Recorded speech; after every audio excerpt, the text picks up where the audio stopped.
Welcome to Talking Business and Life with Claudio Relsano and Steve Mancini. Claudio and Steve will share their business and life experience to help you grow your business and improve your life. Here's Claudio and Steve. Good evening and welcome to the Italian Impact broadcast. But wait, Claudio gives me the head nod and says we're not the Italian Impact Weekly. We are talking business and life.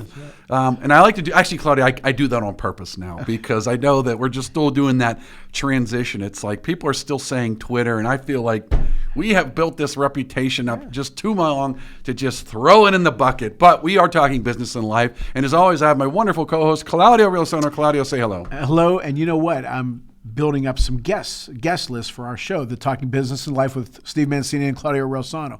So I'm looking, and Italian guy. So we got to bring in our guest today to kind of offset the Italian thing. Russ, we may as well call it Italian Impact Weekly. Listen, I want to interrupt you right there for a second. Do not, if you're Italian and you're tuned in, please don't tune out right now. Nah. We're going to make you an offer you can't refuse to stay tuned in. There you go. There's my. Go. But don't. Okay, Claudio. Okay, first off, again, we're back, but Happy New Year. We're back to video, so folks have to see me. Now I'm going to do this one time.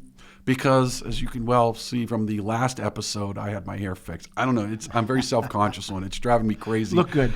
Look good. Somebody said to me today, they said, "You look so young." I'm like, well, I appreciate that. But Claudia, we got a great guest today. But before we start, and we're gonna talk with our guest about this one. For the folks in Pittsburgh, there's been some change. And if you listen closely, listen for it. That's the heart's breaking of another playoff first round exit. So, but this time there's going to be change. Claudio, thoughts before we jump into our guest? Because our guest, we may have something to talk about with sports with him too. A little bit. You know, number one, first thing that hit me is how hard it is to win a championship. I don't care what sport. You know, you get rid of the John Woodens and even the Belichicks. It's hard to win a championship. Dean Smith, considered, some may say, the greatest college basketball coach of all time, other than Wooden. I think he only won 2. So number one, it's hard to win a championship. Number 2, Tomlin stepping down. I was never a fan. Obviously, he had a pretty good fan base over quite a few years, but then they didn't win, and the fans around here expect a lot. So he stepped down. I think it was a good move for him and for the team. I'm curious to see who they're going to get next, and really how long is it going to take. I always said this, the Lakers, the Yankees, the Cowboys and the Steelers should never have down seasons because of who they are. You know, they have the money to go out and buy whatever they want, and they just have that brand. That's the standard, not the standard's the standard. I don't even know what the hell that means. Funny you say that because I was about to mention that. You know, he kept saying the standard's the Which standard. I have no idea what that means. Well, if you're gonna infer that the standard is greatness and championships, because look, let's be honest. He's not doing it. Exactly. Yeah. But this franchise is stuck in the past. They still think it's 1979. Those days are gone. Let's be honest, Pittsburgh is an average sports team. Except the Steelers are average, the Pirates are below average, and the Penguins, I give the Penguins credit because I still think they're barely average, but at least it's a team that says, we're not just going to skate. I mean, look, they got rid of Mike Sullivan last year. Right. Same thing. One of the most winning, coaches, an American coach. 2 Stanley Cups. You could argue, well, he's a great coach. They still fired him because the standard is the standard. And when you're used to winning and you've got all this high caliber talent and you don't win, well, you can only trade so many players before you start looking at the top. Right. But we do have a championship team in Pittsburgh. There was a parade this year for a championship team, and our guest, who I like a lot, I respect him a ton. He's a good man. Before we talk about what he does, he's a good man, good father, good husband, always been wonderful with me, and I appreciate him a lot. And he's the president of the Riverhounds, and that's Jeff Garner. Jeff, first of all, congratulations. I'll be honest with you. Sure, I was rooting for the Riverhounds. I was rooting for you first. Thank you. That's me. Thank you. And then when they won, I said, man, I'm so happy for Jeff. So congratulations to you and the organization. Yeah. I know the fans were crazy. Yeah, we certainly appreciate it. Thank you, and Happy New Year. It's great to be here and starting off 2026 in such a positive way. And, we were talking about the Steelers, and that's a tough way to go out from experience. In 23, the Riverhounds won the Players' Shield, best regular season record. Talking about expectations were very high. Got knocked out by an 8 seed in the first round. So I know how it feels. I think we corrected that this year, though, with a championship. You sure did. But do you agree with what I said, though, before we get into your season? It is hard to win a championship. And in any sport. That's true. It's hard for me to say. I've won 2 in the last 5 years in the USL Championship. So, I mean, I that's what they say. All right, thanks, folks, for tuning in, and we'll see you next week. Well, besides you, John Wooden, and Belichick. Right, exactly. There's so many thousands of decisions and details in a year and a season that go into winning a championship, and everything has to go right. Even when things don't go right, you have to find a way to pull yourself up and keep going. And it's really, really difficult. And that's why they mean so much. They mean so much to players and coaches, front office, and certainly, and probably most importantly, the fans. Yeah. Now, we all watch sports. You had your hands in the soil, as Fran Tarkenton says. How did you feel when you guys won? What was the first thing that hit you? I think it's sort of joy and pride in Pittsburgh and what we've been able to accomplish. We had a lot of up and downs this year at a number of different levels. And to get into the playoffs, kind of squeak in at the end of the season and go on a run. Keep in mind, we scored 1 goal throughout 4 playoff games. So it was our defense that really got us there. And doesn't that kind of remind you of Pittsburgh and some of the defenses of the Steelers and just sort of that hard-nosed grit, work ethic that Pittsburgh's known for? The steel industry has changed. Pittsburgh has changed. It's evolving. It's different, but that part remains. And I think in that moment as we were winning, it was one looking over at Teffy Schellenberger, the winner, who was in tears, and you could see all the blood, sweat, and tears that he had put into this sort of coming to fruition. And then it's really thinking about the city and the pride and joy for all of the fans and how much fun they were having. I grew up, my parents were from Italy. They liked boxing and soccer. My mom was a huge Giorgio Canelli fan, right? So she was into soccer. I never did. I was never into it. My uncle in Italy. I hear you. My uncle in Italy, crazy about soccer. But, because of you, I was watching the Riverhounds, and obviously because of you, went to some games. And that last, that championship run, riveting. And like when they would miss or they'd make it, as they'd block it. Oh my God, it was exciting as hell. I find more than almost any other sport, and I've worked in just about all of them. I worked in pro baseball, I worked in college sports, so hockey and soccer and football, and Penn State with 110,000 people.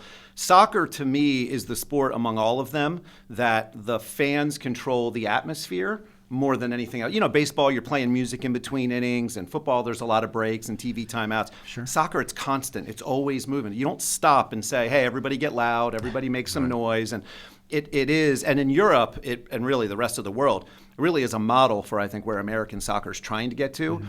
They don't play a lot of music over there because they don't have to, right? The fans are just at a fever pitch the entire game. And we're getting there. Americans are starting to get it, and they're starting to appreciate it. We have a group called the Steel Army that is our supporters group. I saw them. It's not quite 5,000 people yet. When it gets to that point, I think that's when we'll be able to, hey, we don't have to play music.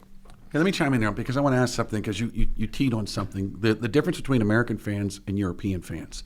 And I've watched a lot of European soccer, and I've been watching. In fact, ironically enough, I wasn't sure if I'd like soccer, but I played it for a little bit growing up, and hot minute in high school, the JV, and I enjoyed it. But one thing about American sports fans, and this I'm going to tie in football and soccer here for a minute. Football's trying to get out of, I think, anyways, and including hockey, they're trying to get out of the big hit, dirty, grind, physical stuff that you would have seen, kind of chiming into your, the grind. What's Pittsburgh football? Mm-hmm. You think, Jack Lambert, Mean Joe Green and those guys. Realistically, that's what you think of. So with that being said, though, now those sports have kind of evolved into high scoring. It's almost like becoming arena football. Hockey's gone down the same path, more penalties, anything impeding the play, it's getting called now because they want the game to go fast and they want a lot of goals. How does soccer, it's the opposite, and it does keep moving. And believe me, I love 45 minutes of uninterrupted sports. Thank you. I don't need any messages. I don't need commercials. I don't need just one more, over under. Just leave me alone. Let me watch the game. Right. That I do like about soccer. But there is a big difference between the high scoring, high action versus it could take, let's be honest, it could take 7 minutes, 8 minutes before you get a decent scoring chance. Do you think that the culture in America is okay with that? Because again, you want you want, arena football and pro football, and you want, constant back and forth in hockey. And then you go to soccer where, hey, listen, it's a possession game, and you hold it until you get to a point where you think you can have a good scoring team. What do you think? Yeah, I think fans are different in the U.S. than they are globally. I think globally, soccer is a cultural sport. Like, people grow up with it. Their dads grew up with it, right? It's passed down. They sort of build their family life around a certain club and around games. And so I think they appreciate the nuance of good defense or good strategy, and that doesn't always necessarily mean goals. The American fan, like you're talking about, wants action. They want goals. They want home runs. They want, juice balls. They want They want pass interference penalties, and they want long plays. I think that's kind of yet to be seen how soccer develops on that side. I don't know that I guess they could call some more penalties and start to slow things down, but I don't know how they would open the game up necessarily. I would love to see something when you get to overtimes. We have, penalty kick shootouts in the playoffs, but that doesn't happen in the regular season. To me, ending in a tie is really difficult to swallow. Right. I don't like that at all. The excitement at the end of the game, how do you spread that over the whole game? I think that's a good question. That's part of, as soccer develops in the U.S., MLS and USL, we're going to find out. I was going to chime in on that real quick, because MLS, when that first came into fruition, I was like, ooh, I wonder how this is going to go. Because I still remember reading the article. I think it was L.A. that built the first stadium exclusively for soccer, if I'm not mistaken. And I remember when I went down, I thought, maybe it does have a foothold. Because let's be honest, soccer didn't have a foothold. The irony about soccer was it was so popular everywhere but America. And now I think that toehold is here, where now I think, and because you said something else, now you have a second generation that now the kids have watched a parent who watched soccer. Now it's a little bit more a part of it. That's why I think that foothold is more, it's not a niche anymore. I do think there's a lot of major sporting events, but the thing about soccer, unlike American football, which is trying desperately to export itself, but I don't, they already tried NFL Europe. It didn't work. But now you've got a professional soccer league now in almost every major country in the world, and they're successful. So yeah, and I think the USL is doing a good job because it's starting to fill some of those mid-sized and smaller markets, right? It's not just the MLS. Some of this is age, right? Like over 30, right? I'm 47 or 48, damn, something I feel like that, old. right? You start to forget. I didn't grow up with soccer in the U.S., right? You had the World Cup every 4 years. The MLS was just starting when I was in college, I think, or late high school. I played soccer when I was really little and switched over. So I didn't grow up with soccer. I didn't grow up, can't wait till Saturday to watch the Premier League. But under 30, they did, right? So we see our crowd skews much younger than what you would see at the other three stadiums. And I think a lot of that is because Messi, right? You see Messi jerseys. It used to be, kids were wearing NBA jerseys. Or who's that other guy that begins with R? Ronaldo. Yeah. I was kidding. I knew it was. So when you see that sort of younger generation, they're wearing soccer jerseys. It's a fashion statement. They wear it. They've grown up with it. So for us, I think over the next, say, 10, 20, 30 years, as that generation gets older, and starts having kids, and especially right. as football and some of these sports with CT, the participation is down, soccer's up. And ironically enough, so many kids play soccer, and then at some point I don't know, is it the parents pushing them? Now you're going to go football, baseball. Okay, we're done with that. Now go play the big boy sports. But I do think the concussions, and I think the cost of hockey, all of them, now the stuff comes out about, football, and I think people are going, you know what, how about we just stay with soccer? And I think they see let's be honest, money drives a lot of things, and it does drive kids to determine which sport. I think I'm going to make it pro in that, so I'm going to stay on that. How many guys were drafted into multiple sports? Look at John Denver, for example, but, for what different reasons they choose. I'm sorry, John Elway. John Elway. I was about to say wrong genre. Denver, John Elway. But I mean, look at those people that always would choose. What they thought. I don't even know if it was necessarily they thought they were going to be better at it, or if they just thought I was going to make more money at it. But now contracts are going to drive parents to say, hey, you know what? Maybe soccer's not so bad. I'll tell you what else. Years ago, I was going in 95. I was doing a camp in Cleveland, 94. And not 95. And all I saw were Cleveland Indians pennants and memorabilia all over the place. And that's when they started to win. So when they win, people like them. Yeah, I was doing lessons at this one place at North Park.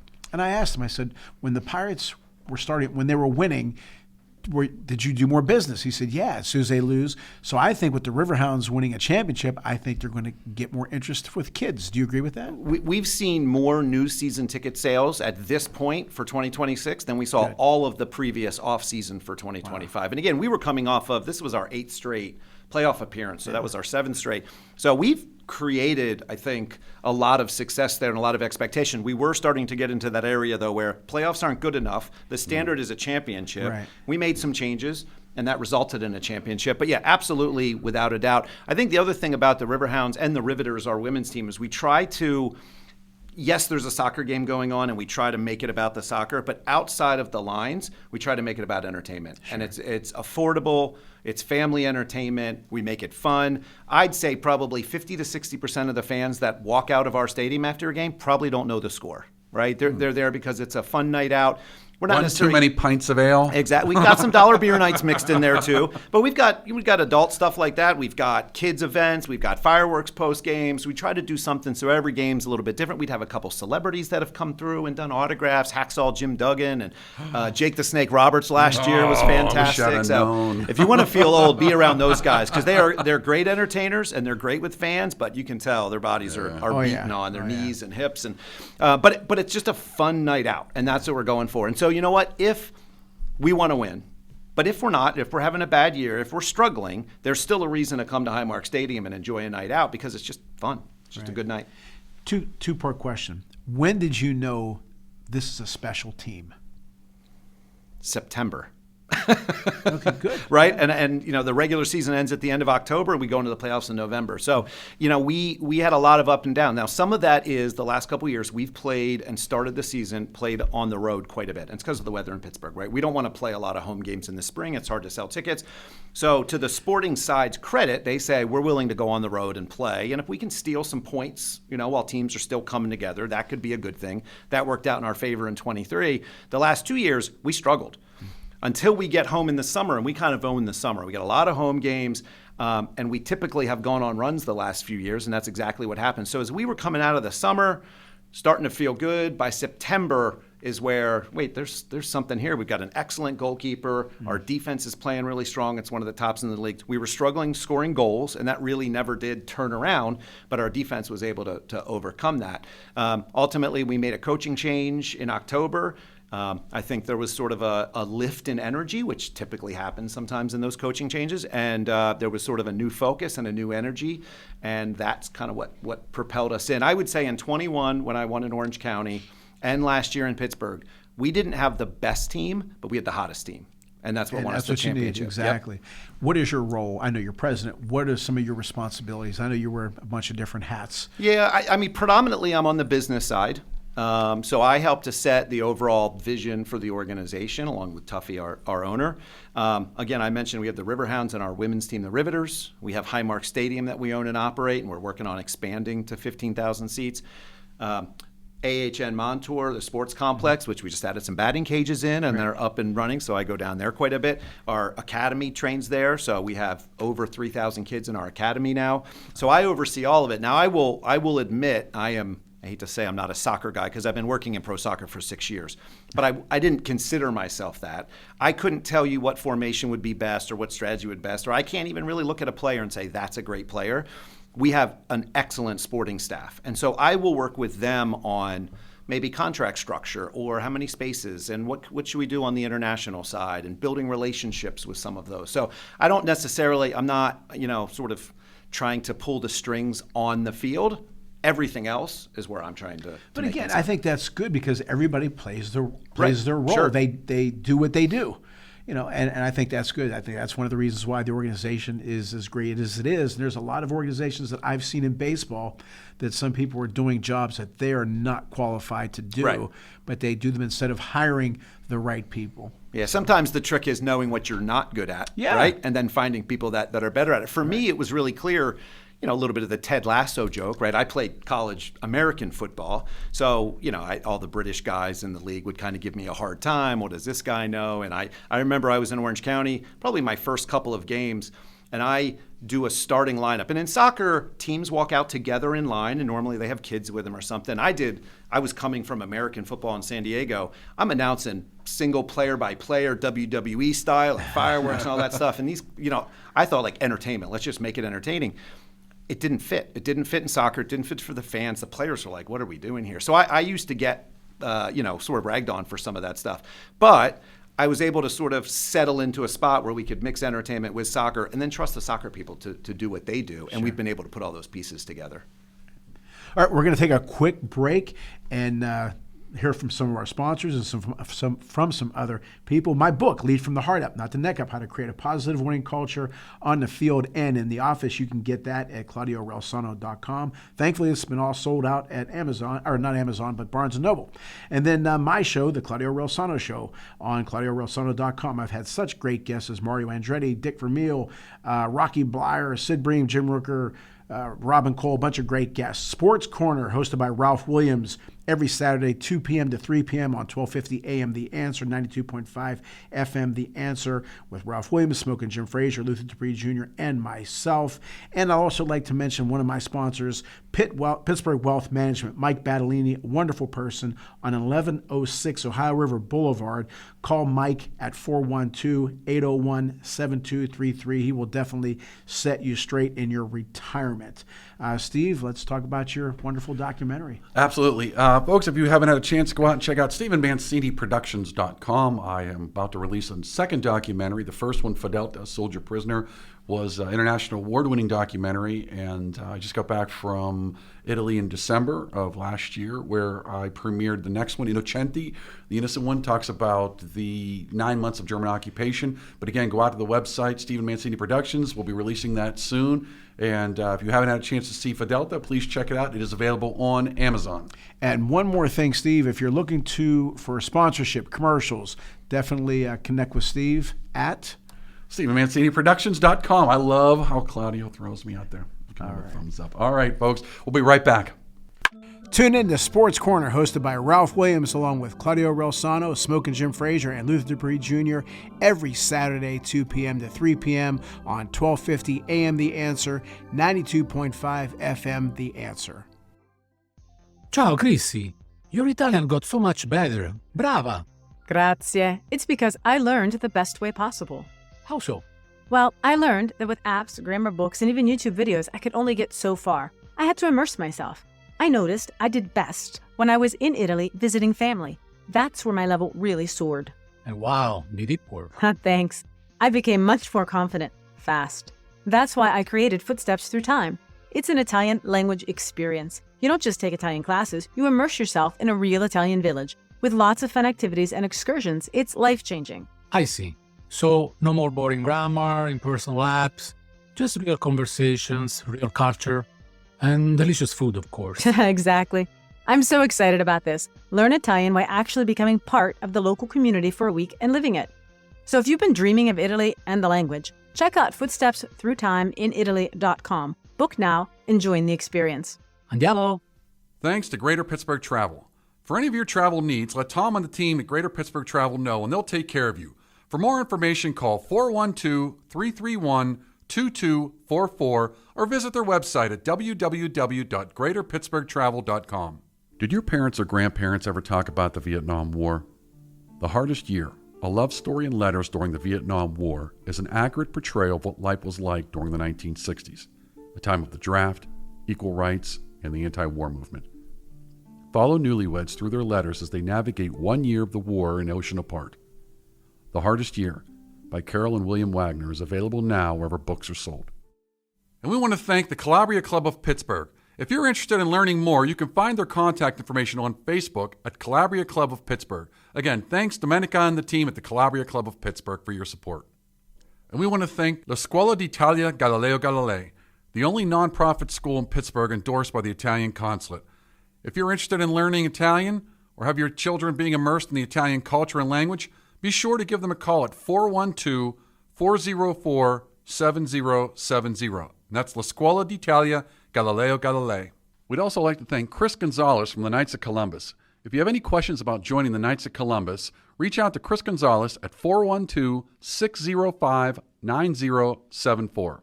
Tune into the Ralph Williams and Tony Moreno Show every Saturday, 8 a.m. to 9 a.m., and every Sunday, 10 a.m. to 11 a.m. on 1250 a.m. The Answer, 92.5 FM The Answer. All right. Now, as with with teams and championship teams, there will be some adjustments you have to make. No team stays the same after a championship team. There's always people leaving, free agents, trades, retiring players. What adjustments, what things are changing with the Riverhounds already? I'm glad we're recording this after last Friday when we announced we're bringing back Albert Diqua. So that's big news in the USL community. Certainly, he was the MVP and Golden Boot winner, scored the most goals in the league in 2023, that Player Shield year. Loves Pittsburgh, great with the fans, definitely a fan favorite. It was tough to lose him in free agency. Rhode Island was starting a new expansion franchise, built a new stadium, spent a lot of money to get him, which is great, good for him. You know, we were competitive, but at the end of the day, sort of lost out to them. So he goes to Rhode Island. We were actually able to bring him back now on a transfer, so he'll be playing for us this year in 2026, and then we signed an extension on top of that. So we expect him to be here the next few years. So hopefully that is a cure for some goal scoring. He scored 22 or 23 goals in 2023.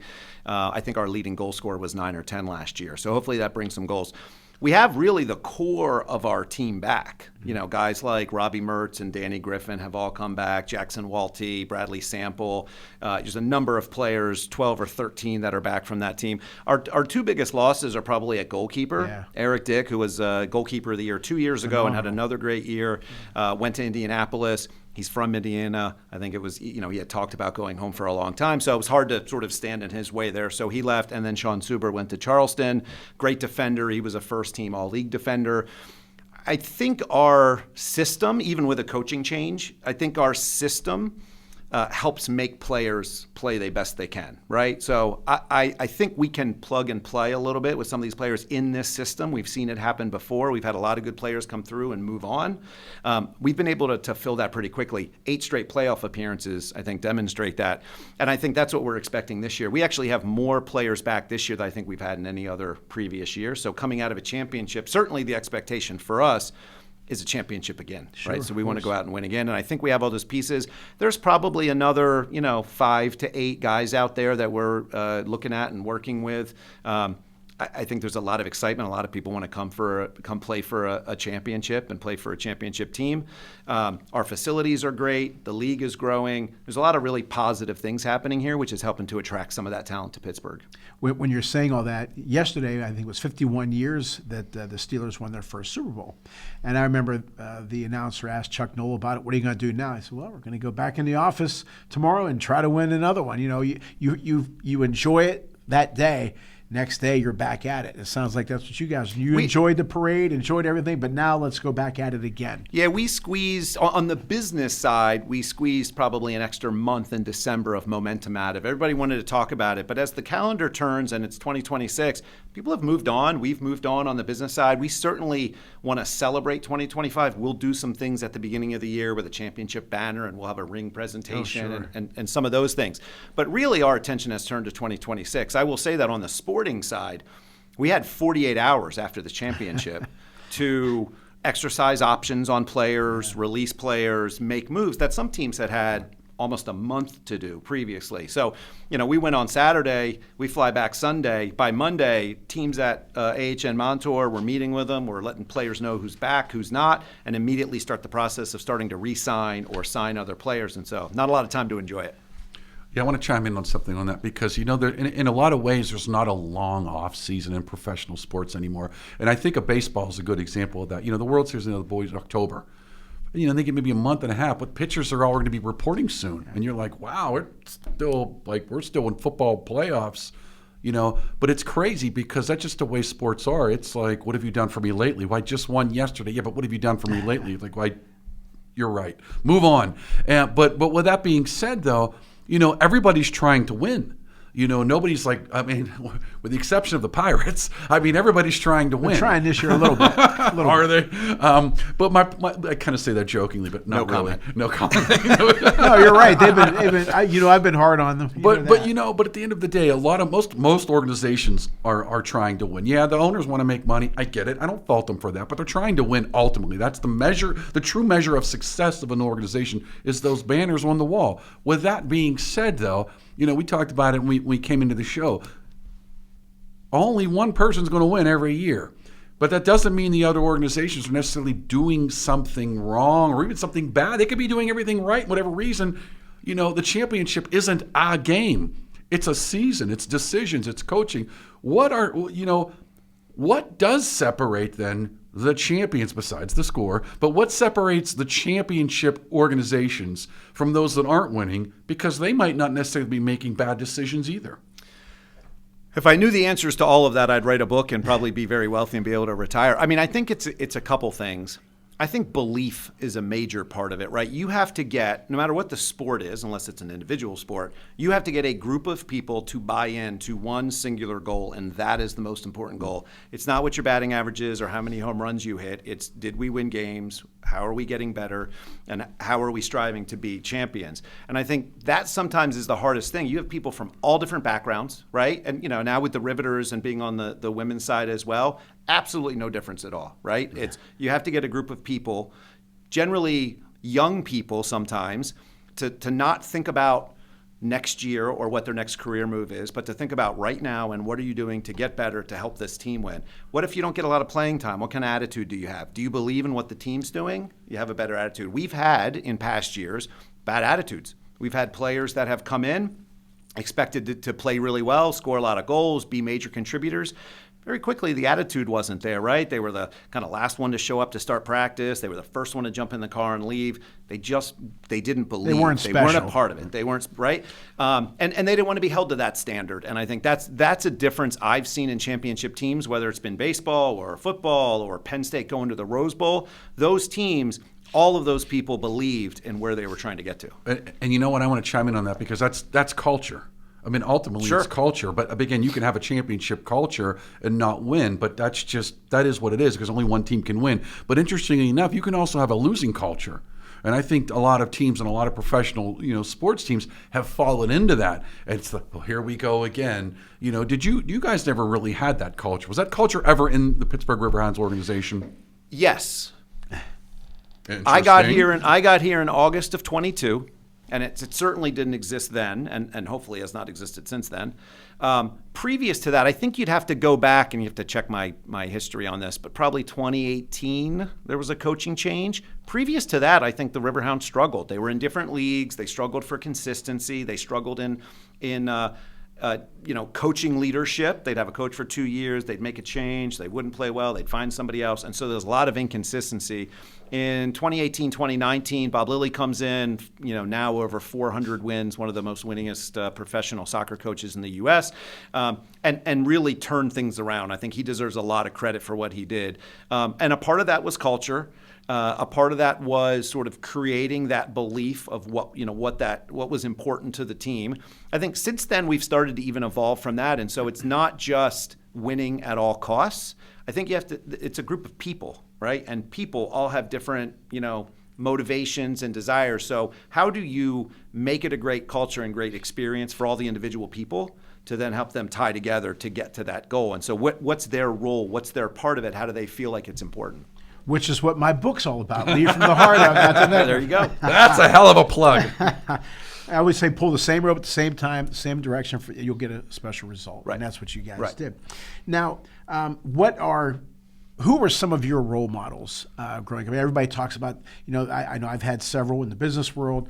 Number one, my parents. In the business world, in the sports world, who were some of your role models that you studied and motivated and inspired you? Yeah, I mean, parents, not for everybody, but certainly is an easy answer for me. My parents are both teachers, but both very hardworking. My dad was a coach a high school coach. Never coached me directly in high school. He was I grew up in just south of York, Pennsylvania. He was a Baltimore County and Baltimore City coach, but had a lot of success, state titles and all those kind of things. But I learned sort of that work at the love of sports. I think I got from him, right? And watching games together and kind of watching them a little bit different than just a fan.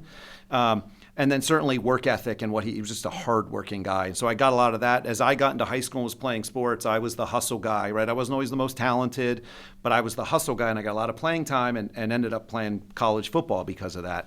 I think, I look at people I didn't meet, like people like Don Mattingly, who to me growing up in the 80s was, he wasn't didn't have the best stats. He's unfortunately probably not getting in the Hall of Fame, but I just love the way he carried himself and sort of how he approached the game and kind of no nonsense. Like that, should be a manager, right? He should have been the Yankee manager, but that's another story. Yeah, exactly. Well, he's had his shots here and there, but yeah, it was nice to see him almost get a world championship He's with, last year. He's with Philly now. He just got the I didn't even see bench that. coach for Okay, Philly, well, he's even closer. I'm going to have to get out there. I actually was at the baseball winter meetings one year when I worked in baseball, and my boss at the time knew that I was just a huge Don Mattingly fan, and he was there, and it was like he's on the other side of the hotel. So I was just sprinting to try to get there. What year were you at the winter meetings? I was there probably 10 years, but I don't remember which year that was. Okay, because I used to go every year. Yeah, Well, from 2001. I'm still with the same company, but I don't have to go as much. Yeah, and the winter meetings have certainly changed. I would have been there a lot, like 2003 through probably 2012, something like that. In that 9 or 10 year period, I was there a lot. So a lot of times in the hotel lobbies. Yep.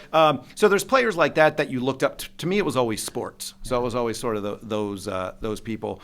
When you get into college, I got to play for Joe Walton. I thought Joe Walton was a good local kid from Beaver Falls, and same kind of thing. Had the work ethic, expected us to come ready to play, which was a change from high school. At high school, you got to be at workouts and you got to do this and you got to do that.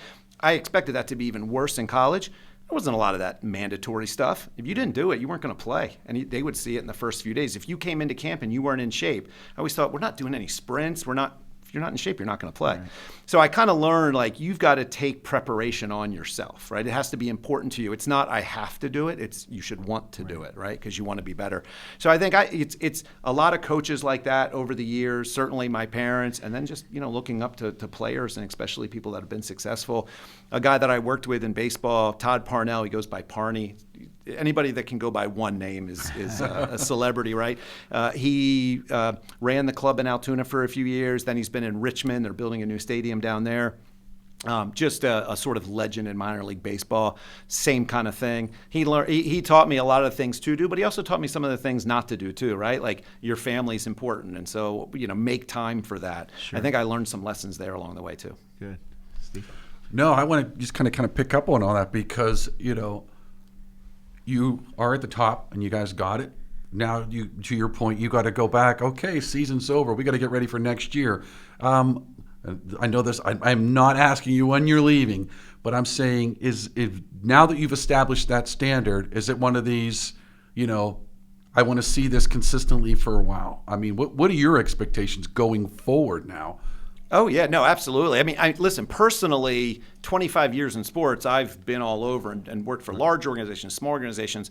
I'm personally not looking to go anywhere. I think we have a really exciting 10 or 15 or 20-year horizon. Not only the Riverhounds and the Rivers. I'm not chasing no, you up. I know. But I want to make that very clear. But soccer in the U.S., right? And we're Right. going to see it this summer with the World Cup. Right. And I think you'll see some fever there, and I think we're going to benefit from that. Yep. The expansion of Highmark Stadium is a really exciting project. What does it seat now? 5,000, Oh, that's and a it'll big go up one to then. 15,000, Well, that's right? a big one, And yeah. the drawings are fantastic, and so we're getting pretty close to starting to, move that forward.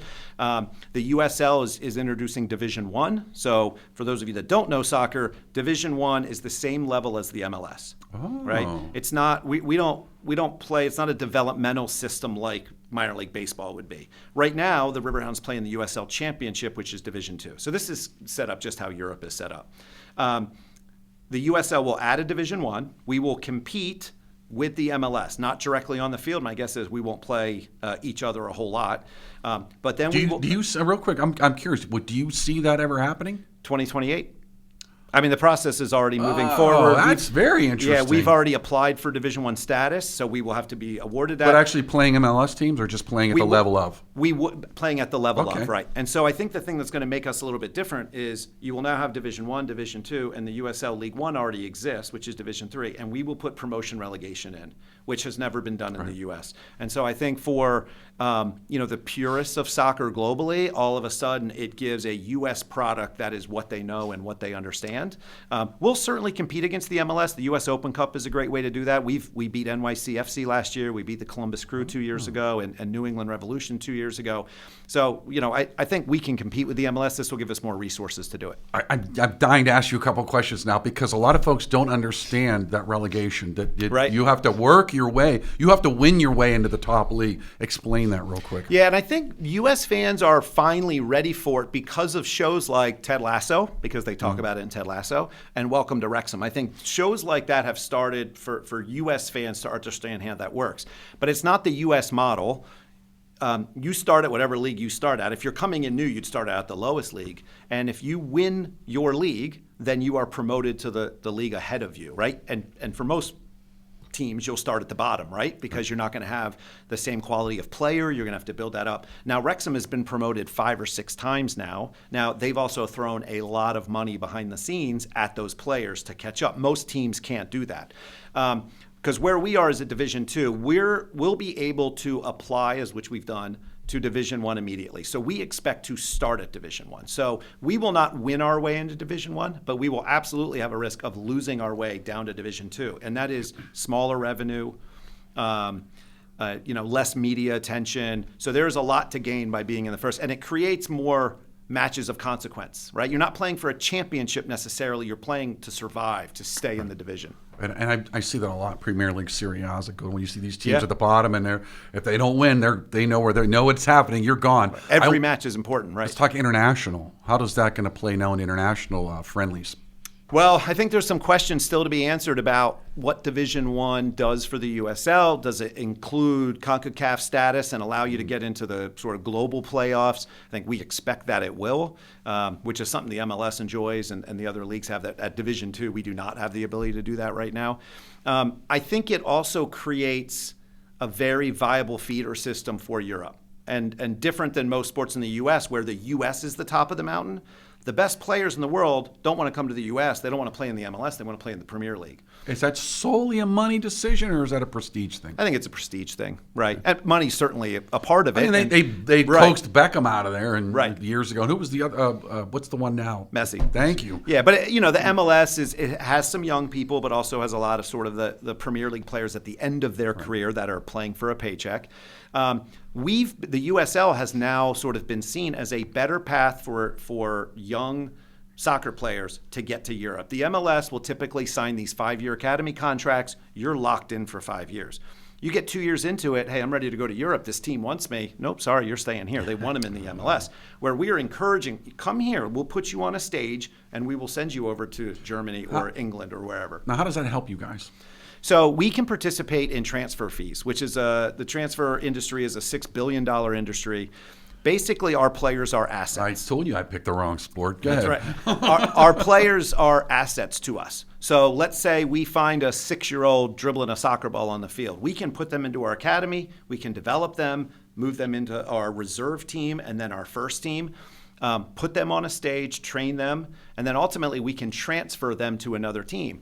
The player gets a contract. We get a transfer fee. Transfer fees range from, in our league, probably $50,000 to $1.5 million. Wow, I didn't think the numbers were that high. I'm not saying to be insulting, but I mean, they've grown year after year. I don't want to say, I apologize for this. I don't want to say I thought USL was a minor league, but I did for years. I did. Right? Because, I can understand because MLS seems to get it all comes down to TV exposure. Right. So they got the exposure. Okay, that's the major player, but you're not on par financially, but that's a lot of money for, I won't even call it a minor league team. Sure. But for another league in the U.S. in soccer, I'm like, that's pretty good. I didn't think it was that high, to be honest with you. Yeah, and it grows every single year because of the quality of players. Because young players are now realizing I could get stuck if I go to the MLS. Right. If I want to end up in Europe, I go to the USL. And so you've seen better talent coming to the USL. You've seen a focus, certainly from teams in the USL, on development, on finding those players. We actually have roster structures that allow us to hold more roster spots for kids under 18. When I was in California, we signed a 14-year-old. He was playing in Scotland by the time he was 16. Wow. Now, it helped that he had dual citizenship because of a grandparent in England, and there's some things like that. But we create this pathway that hasn't existed. So you're a kid growing up in Pittsburgh. 10 years ago, how were you getting to England if you were a great soccer player? You were Christian Pulisic. You were going somewhere else and then going to Germany because you weren't doing it here. Now there's an infrastructure in place to allow teams to do that. So once we put Division I in, quite frankly, we think over the long run, we have a better model that lasts even longer than what MLS has right now. Do you see MLS changing their structure based on this? Or do you think they're like, no, this is all we've got? I don't ever see MLS and USL working That's kind together, of where I was going. Right? I think that will be a challenge. We'd certainly be open to it. I don't think the MLS would ever be open to it. I expect... and they have the major markets is the biggest issue right there. Right. I expect they will have to change because we will force them to change. That's what I expect to happen. Now, is that 10 years from now? Is that 20 years from now? I don't know. Maybe somebody else's problem to figure out. There's one pie, and you have a lot of pro teams, a couple college teams, and you're all trying to get a piece of that pie. Mm-hmm. What are the Riverhounds doing besides winning? And now you're going to add another 10,000 seats to the stadium. What are you doing to get more of the piece of that pie? For fans? Yes. Because I guess there's two sides of that, right? There's the talent side there's on youth soccer. Yeah, right? I could see both I'm talking of them, about yeah. fans. I'm talking about fans and sponsorship. Money. Yep. I think fans, the word that always comes to mind is accessibility. We're a very accessible brand. We're accessible financially. You can come to games. Our average ticket price is probably $18 to $20, right? You can bring your whole family. We're probably competing more with a night out to dinner. That's a beer at the Steeler game. Right. And so we're competing maybe with a night out at the movies or just a night out for dinner with your family. But now you get to come have 3 hours of entertainment, enjoy yourself, have this beautiful view on the river with, skyline. So I think making sure that the pricing stays accessible is important. I also think our players are accessible. So we do a post-game autograph session. Yeah. Just imagine one of the other teams trying to do this. And I understand all the reasons why they can't. Our team, win or lose, rain or shine, stays on that field after a game. We let all the kids come down on the field. Mm-hmm. Everybody lines up, and those players sign autographs and take pictures and smile and create memories for those kids. And so when you think about, again, 20 or 30 years down the road, those kids are our fans down the road, and then their kids are. And so it takes time to build that. But I think that accessibility, getting out into the community, supporting different community organizations, being available, creating a women's team, that's something that really has tried to exist in a few other sort of areas previously, but not really on a major scale. We launched the women's team last year and pretty much sold out every game, and we had 5,000 people. And it was a completely different crowd than a Riverhounds game. You would think, half the Riverhounds crowd, they're just going to buy tickets and come. Completely different, right? So many little girls that the saying, you have to see it to be it, right? So many little girls that got to see these players as semi-professionals basically, and get to meet them and get their autographs. That inspires those little girls. Sure. So I think making sure that we're continuing to find moments like that, I think that's how we ultimately end up sort of continuing to carve out our niche in Western Pennsylvania. It is a challenge, right? Heck yeah. But I also, we talked about sort of the demographic a little bit. Our fans skew much younger. And I joke sometimes that if you're looking for, the 60-plus Yinzer, they're probably at the Steelers game. But the 29-year-old robotics engineer, they're at a Riverhounds game, right? Or the young families are at Riverhounds game. So I think we're going to continue to lean into that and make sure that it's just a great night out. Does it help if the other teams are struggling? Sure, probably. I certainly would not root for them to struggle. I mean, it killed me last night to see the Steelers go down. I think it's good for the city when the teams do well. Mm-hmm. Hosting that playoff game last night by the Steelers created a lot of economic development for the North Shore and even downtown, for bars and restaurants, hotels, people coming in from out of town. The draft is going to do that. The draft is coming in. I mean, the Penguins, creating play. It's a good thing for Pittsburgh, and it gets people excited about sports and entertainment. Now, competition-wise, again, because the Steelers do well doesn't mean we can't. Right. I think that the crowd's just a little bit different. The fans are a little bit different. But if people are frustrated, I can imagine where, hey, maybe I want to try something different. And so that probably does help us a little bit, but we certainly wouldn't root for it. Does the draft help you guys out at all? Because Oh, of absolutely. all the people, in what way? I think it helps out the entire region, basically. So we are just outside the draft footprint from the NFL. Okay. But where we are on the South Shore there, we're able to still create programming around the draft. So we are working on programming right now that'll be an alternative. You can't get to the North Shore, or you don't have the right ticket or the right pass, or you can't afford to get down there. We're going to create some concert inventory. So we'll potentially do a concert Wednesday night as a kickoff to the draft. We'll be doing some sort of family events Thursday during the day, Friday during the day. We'll let the draft have their moment Thursday night and Friday night. We play at home Saturday night after the draft, and we're actually working on a NFL connected flag football charity event Saturday during the day. So we'll have a very busy draft week. We kind of carved our schedule around it to make sure that we were prepared to have a home game and be available during that week. So I think it's certainly going to help us. And then it helps, again, the families and people that maybe can't get into the NFL side of it, but they still want to feel like they're a part of it. Some of the sponsors that potentially can't pay those dollars, they can do something with us. So there's a lot of opportunities there for people. Real quick, but it's not going to be quick. Okay. When I say quick, it's a very lengthy question. Let me talk about it. Successful people aren't successful by accident. There's always a little bit of luck. And I don't know why. There's something, and I've said this a few times, and it's stuck in my head, was the Ray Boom Boom Mancini interview we did. And he talked about that there were guys that were in the gym that would never get out of the gym. Great boxers were in the gym, they'd never get out of the gym. And there's always that something that you needed to put them over. You're obviously successful. What is it, if you're giving someone else, career advice, personal advice, it doesn't even about sports, but what is it makes you successful, just generally speaking? I think, and hopefully our staff would say this, I think one of my strengths probably is that I'm a collaborator, right? I don't feel like it has to be my way. I don't feel like I know better. Now, don't ask my kids, because they will. That'll be a completely different answer. And they should listen That'll to be you. a completely different answer. But I think for most people, whether it's sponsors or fans or our staff, I'm a good collaborator. I like to listen and understand. One of the things we did when I first got here and continue to do is a lot of fan surveying, right? There's a lot of things fans would tell us to do that were not super expensive, that weren't super difficult. Nobody just knew to do it. So as soon as we started to get that feedback, great idea, let's make that change. And we made a bunch of little changes, and it made huge differences. Now we've been able to invest a little bit more and do a little bit more. But so I think being able to sort of get out of your own way, not have to be in charge all the time, not have to be right all the time, to be able to listen and take ideas. We are at the point now, and this is the way it should be, if we're going to continue to grow, that half the ideas that we do know aren't mine. Right? That half the ideas that we move forward with aren't mine. And when I first got here, I had to take a lot of my experience and say, let's do this, let's do this. I don't have to do that anymore. Now our staff is bringing ideas, and I'm like, I would have never even thought about that. That's a great idea. Let's absolutely do that. I still don't know if I'm on board with the Taylor Swift night, but I think we're gonna work it out. It's there's a marriage coming up this summer, so we got to be prepared for it. You gotta seize the moment. So I think probably, and there's a lot of traits, and I think everybody sort of uses those traits different ways. Certainly, I'm passionate about what I do.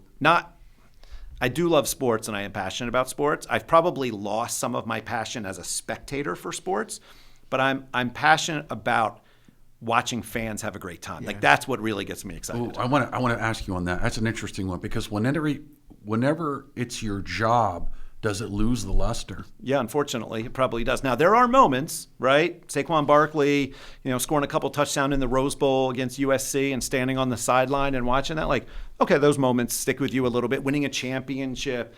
I've forgotten more pitches than I can remember from minor league baseball. And McCutchen was 18 when I was in Altoona.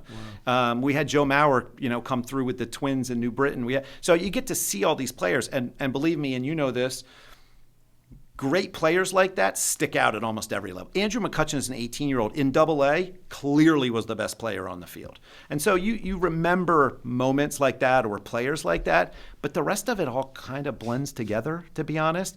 And again, I don't necessarily think about, how to score more goals. That's what our soccer people do. I think about how to make the fan experience better. And that's really what I enjoy now. I've had some great interactions with fans, and that's been sort of at the real crux of it has been, having that relationship and sort of watching them become fans or continue being fans and just how much it means to them. Steve asked you earlier, what's next? And you basically said, I'm good where I'm at. Yep. And Jim Valvano used to say, don't mess with happy. I've had a few opportunities over the years to coach overseas or coach different spots here in the United States, and I've turned them down. People think I'm either lying or I'm crazy, and I'm neither. I like being home. I like watching my daughter's events. I like spending time with my wife. And it sounds like you're not going to mess with happy. You're just going to continue to build this organization to a top level, keep it at top level. Am I right? Yeah, no, absolutely. I mean, if we were stagnant, because that's not who I am, right? I'm always kind of thinking about you win a championship and what's next. I'm always like, that's something I actually have to work on sometimes, is just enjoying the success sometimes. But, if we were stagnant, I think that would probably change my mind. Tuffy Schallenberger has been a fantastic owner. He's great to work with. He has vision. He's creative. So it's nice to work with an owner who really is at the core of all this. For him, it's about the soccer. I mean, he really wants to win, and he's really poured a lot into it. So having an owner like that is fantastic. Seeing the growth of our fan base, men's and women, and having the opportunity to create a women's team, awesome. Expand the stadium. We're working on expanding AHN Montour to add another couple fields there because lacrosse and rugby, we do grass volleyball, we have wrestling, we have boxing. We do four boxing matches now. So, just being able to be a part of that and then do it in an area that I went to college, have a lot of friends here. I'm from the York area, but, it's still kind of home, Pennsylvania. Yeah. The kids love, where they're at in school and participating in sports and all the things that they do. My daughter was just accepted to Duquesne to their 5-year physician's assistant program. Very excited. She's, been working for that for a long time. So she's not going anywhere. So I expect to be here for a long time.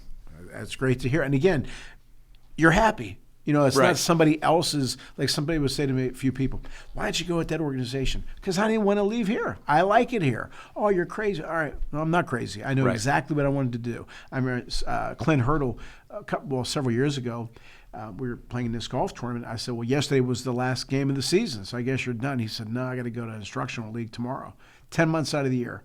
That would not have been something that I would want. It's a trade-off sometimes, right? Big trade-off. Trade-off. So I congratulate you on everything that you're doing, and I'm very happy for you personally. And that team, I really enjoyed watching it, going to a couple games. It was fun, and watching that championship run was really exciting. And again, I appreciate your kindness and having us as guests and all that. It was very nice. Yeah, absolutely. And it's hard to say this, but I think 2026 will be an even better year. I can't wait to have you back. Well, I'll be there. I'm sure it will be. And I mean this all my heart. When they won, I was happy for Jeff. Because he's just a good guy. And you know me, I'm picky about people. Blushing. Thank you. No, it's the truth. It's the truth. And like I said, our shows are your shows. Players, coaches, whenever you want somebody on. Yeah, that would be great. You let us know, and it's your mic. Some of them, I don't know if we'll be able to get them off. Some of them just like to talk and talk and talk. All right. That's all right. And you know what? I think it's good to be on because it gives the fans. I'm a big believer in, there's many athletes that I looked up to growing up. And it wasn't just because they were good at what they did. It was the type of people they were. Sure. And I wanted people to know who you were. It's good to let the fans know who your players are. Mm-hmm. It's good that you guys have autograph sessions so they can see the person up, close and say hello to them and talk to them and so on and so forth. And then they'll have that moment, like you said, that's my guy, that's my team. And that's very important instead of, standing far away from these guys. And I don't like that. I think it's good to let people know who you are. I think that's why the word accessibility always comes back for me. I think that's who we're trying to be. And actually, our players all have really fascinating stories. See, that's just it. Stories. Right. It's not so much that I went to high school, I went to college, I got drafted, I played in the minor leagues, They all have different pathways. Some have played in World Cup competition. They played on their country's national teams. Some have played in the MLS. Some haven't. Some have been drafted. They all have a different story, and they're from all over the world. And so it is, you get that mix again, which is one of the challenges of trying to sort of set everybody in one direction. But it would be great to have some of them on because they just have fascinating stories. They're great to hear. And I'm a huge boxing fan. And I remember watching the Buster Douglas-Mike Tyson fight in 1990. And my mom had recently passed and all that. And Buster, I knew who Buster was, but I didn't know who he was. And he started talking about his mother. And he started crying. He said, that's my guy. To this day, he's my guy. He's going to be there next week. But, you root for that guy because one thing, even though the media tries to separate us all, one thing we all have in common, we've all been through some adversity. Oh, of and course. they want to hear stories. That soccer player had this happen. Well, that happened to me. He made it through. That's my guy. Right. And I think it's important, you said the key word, stories. They're great at what they do, but they're also human. They've also had loss. They've had struggles. They just didn't go to high school, college. Here I am. Right. Yeah, And it's I think about this more on the women's side, but it's true on the men's side too. If you can see it, you can be it. Yeah. I think Robbie Mertz, right? Upper St. Clair, was in Atlanta's system in the MLS, played for the Riverhounds, went to Atlanta, didn't work out, came back, and has made just a really fantastic career for himself. And a bobblehead. And a bobblehead. Scored the only goal you've we made scored. it when you got a bobblehead. Yeah, exactly. Scored the only goal that we scored all of the playoffs. Isn't that crazy? At home, which was great in front of a packed house. So I think even kids in Pittsburgh playing soccer, which Pittsburgh hasn't typically been thought of as a hotbed for soccer. It's not Southern California. But when you look at that and go, hey, that guy went to Upper St. Clair and he made it. And you have some other players that are up and coming that are coming through our system. A couple of our former academy players, we've signed to contracts on the pro team this year that'll be back. They went to college and have now come back. There's some players that are coming up. We had a junior 2 years ago, a junior in high school on the team, right? He didn't play a ton, but he trained with the team. Wow. He was there. And it was a local kid. So creating those stories for people that they can understand, or especially for players on the men's and the women's side, that it's here. There's a pathway here that if you work hard, you can take advantage of it. So I think that's important. That's great. Well, again, I'm happy for you, happy for the team, and wish you continued success. And I know you guys will even one up last year. That's right. Sure. I hope. Yeah, sure. I know. You get a star every time you win a championship in soccer. So hopefully we'd run out of room to put the stars on the badge. You never have enough stars. That's right. That's right. Steve. Okay. Well, again, Jeff, we really appreciate you taking the time, and we look forward to speaking to you again and your coaches, your staff, your players, whoever you want. Open house. It's all yours. Yeah, I appreciate it. Thanks for having me on again. Happy New Year. Hope everyone listening, and hope you guys, of course, have a great 2026. And open invitation to Highmark Stadium for the Pittsburgh Riverhounds and the Pittsburgh Riveters this summer. All right. Well, we appreciate it. We'll do a show there one of these days. I said we'll be Got there. it. Yeah. You know what? I like that. We'll make that a point. We'll do a show. We'll come over. We could do that. Yep. All right. Okay. Well, Steve, thank you as always. Thank you to our great audience. And Jeff, thank you. And as always, thank you, Mom and Pop. Talk to you guys soon. Thank you for listening to Talking Business and Life with Claudio Relsano and Steve Mancini. Tune in next week for more impactful business and life experiences with Claudio and Steve.